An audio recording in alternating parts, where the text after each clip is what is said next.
Среќна вест за сите што собираат самолепливи сликички. Откако загадувањето во Македонија почна успешно да урива рекорди, владата бара креативни решенија. Нови еколошки налепници за возилата според кои ќе дознаеме колку тие загадуваат.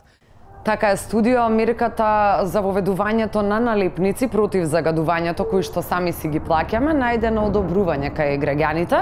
Ќе позборуваме со претседателката на Сдруженијето за самолепливи сликички. Што мислите вие за мерката на владата од тој градот?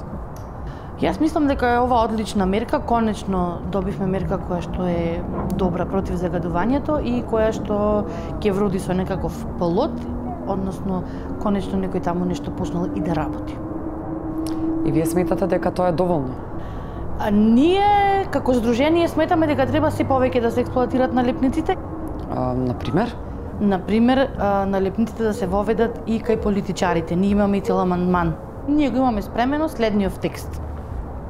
Секој член на парламентот и владата да носи налепници. Зелена налепница ако нема криминално досие и нема тековен спор против него или неа. Жолта ако е сефте во парламент и во влада, ама ако претходно некој негов роднина или родител ја вршел истата функција. Портокалова ако политичарот бил осудуван за криминал, ама бил помилуван или ако се уште се води судски спор против него неа. Црвена налепница ако сменил партија и тоа минимум 2 пати, зема државна плата повеќе од 10 години и ако е осудуван, ама некако не знаат од самиот суд што го осудил, зошто го осудиле и дека е осудуван. Црна налепница ако е црномањест. Со иронија од улица Шојдае, вашата Јелисавета Крстич по Мајбах.